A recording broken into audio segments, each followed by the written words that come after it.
Welcome to మా ఇంటి కథలు ఛానల్.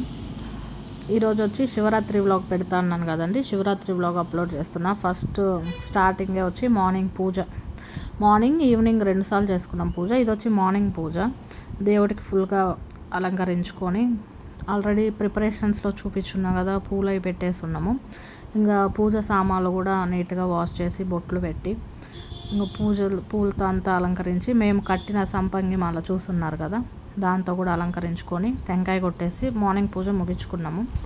ఇంకా స్వీట్ కింద అందరికీ ఇంకా శివరాత్రి పెట్టాలి కదా అనేసి పాయసం రెడీ చేస్తున్నాము 150-200 మెంబర్స్కి. కిచెన్లో కూడా స్టవ్ బాగా కడుక్కొని నీట్గా బొట్లు పెట్టుకొని వంటింట్లో కూడా ముగ్గులు వేసేసుకున్నాము.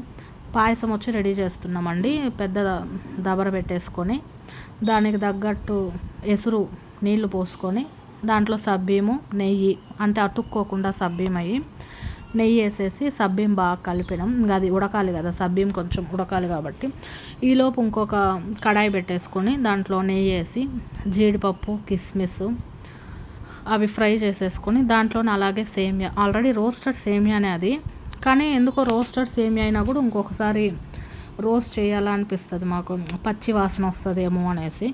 అందుకని సేమియా పక్కన ఫ్రై చేస్తుంది అమ్మ. ఇక్కడ సబ్బీం ఉడుకుతున్నాయి. 2 స్టవ్లు కాబట్టి ఎంత జస్ట్ తొందరగానే అయిపోయింది మాకు, 10-15 మినిట్స్. అంటే ఉడికేదే కొంచెం లేటు, మనం చేసే ప్రాసెస్ తొందరగానే అయిపోద్ది. ఇంకా సేమియా కూడా కొంచెం గోల్డెన్ బ్రౌన్ లైట్గా రోస్ట్ అయిపోయినాక ఒకసారి సబ్బీం చూసుకుంటున్నాం. అంటే మనం కలిపెడతా ఉండాలి, అడుగు అంటేసి ఉండగట్టినట్టు అయిపోద్ది. దానికోసం అనేసి ఒకసారి ఉడికేది ఆల్రెడీ అందరికి తెలిసిందే, బట్ నేను చెప్తున్నా కానీ ఇది ఎలా మేము చూస్తామంటే కొంచెం ట్రాన్స్పరెంట్గా కనపడుద్ది సబ్బీము, లోపల వైట్ లేకుండా ట్రాన్స్పరెంట్ అంటే తెలుస్తుంది కదా, గాజులాగా అంత బాగా కనపడద్ది. ఆ స్టేజ్ కొంచెం ఉడికినట్టు మనకి. ఇంకా సేమియా కూడా వేసేసి కలిపెట్టేసినాం ఒకసారి. ఇవేంటంటే మనం సేమియా వేయించినయే ఒక్కసారి పోసేసేసరికి అతుక్కొని ఉండల్లాగా అయిపోతాయి. అందుకని మనం కొంచెం బాగా కలిపెట్టేసుకుంటే విడిపోతాయి, అతుక్కున్నాయి కూడా ఫ్రీ అయిపోద్ది ఒక్కొక్కటి. అది ఉప్మా, మనం సేమియా ఉప్మాకు వాడే సేమియా అయితే ఇంకా చాలా సంగట్లాగా అతుక్కుంటుంది. ఇది నార్మల్ బ్యాంబినోనే కాబట్టి ఇది బాగుంటుంది, అంతగా అతుక్కోదు, సంగటి అవ్వదు, విడివిడిగానే ఉంటుంది. సేమియా కూడా ఉడికిందా చెక్ చేస్తున్నాం. సేమియా ఉడికేస్తే ఇంకా చక్కెర పోయాలి. మేము చేసిన క్వాంటిటీకి ఈ డబ్బాతో 2 సార్లు, అంటే 2 డబ్బాలు ఫుల్గా చక్కెర పోసుకున్నాము. ఇంకా చక్కెర కూడా వేసేసి చక్కెర కూడా కొంచెం కరిగితే ఇంకా యాలకులు దంచేసుకున్నాము. అది క్లిప్ రాలేదు మీకు, కానీ కనపడుతుంది చూడండి, యాలకులు వేసేసాము ఆల్రెడీ.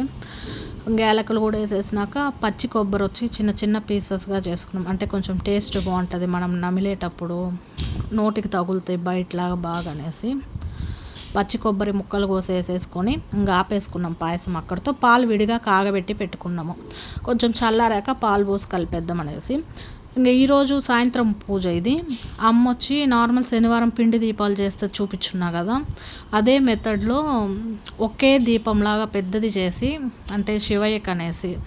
మాకు ముందు నుంచి కూడా శివలింగం అవి పెట్టుకొని అభిషేకం ఇది లేదండి మా ఫ్యామిలీలో. పూజ చేస్తాం, టెంకాయ కొడతాం, టెంపుల్కి వెళ్తాం, అన్నీ చేస్తాం. కాకపోతే ఎప్పుడన్నా గుళ్ళు అభిషేకం కానీ టికెట్ కడతాం అంతేగాని మాకు ఇంట్లో చేసుకునే ఇది లేదు ప్రాసెస్.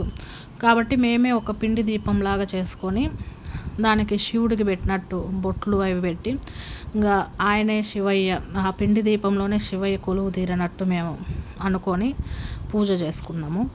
దాంట్లోనే ఇంకా మాకు శివుడు వచ్చి మా ఇంటికి వచ్చిండు, కొలువు తీరని అన్నంత కళగా అంత వైబ్ వచ్చింది మాకు. ఇంకా దానికే మేము వెండి పువ్వులన్నీ పెట్టేసి డెకరేషన్ లాగా చేసుకొని బాగా జరిగింది మా పూజ. ఇంకా పూజ జరిగినాక టెంపుల్కి వచ్చాము మేము. అస్సలు టెంపుల్లో ఇసుకేస్తే రాలినంత క్రౌడ్ అండి, అబ్బా షాక్ అయిపోయినాం.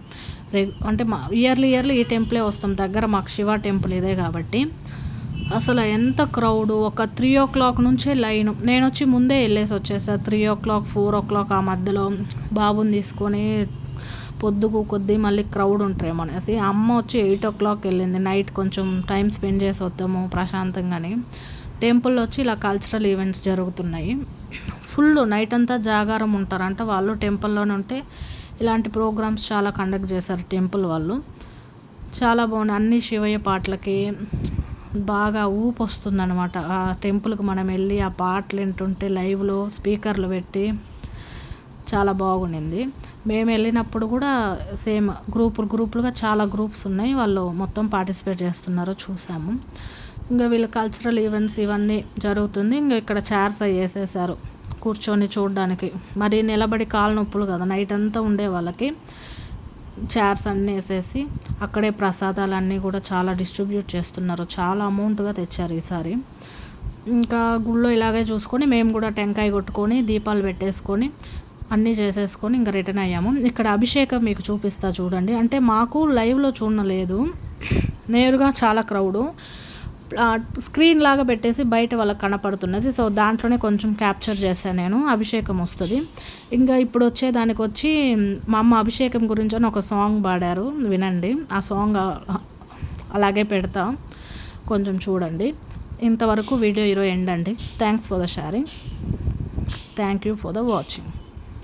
సాంబ శివుడా నీది మహిమ మాకు తెలవదు నాయనా, అలిచేతిలష్ట కంకణ రేఖలున్నాయంటివో,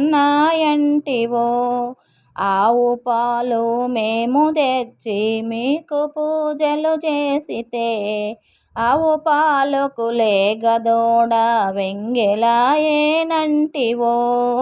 సాంబ శివుడా నీది మహిమ మాకు తెల్వదు నాయనా, అలిచేతిలష్ట కంకణ రేఖలున్నాయంటివో, అరటి పళ్ళు మేము తెచ్చి మీకు పూజలు చేసితే, అరటి పండుకు 66 వీణెలున్నాయంటివో.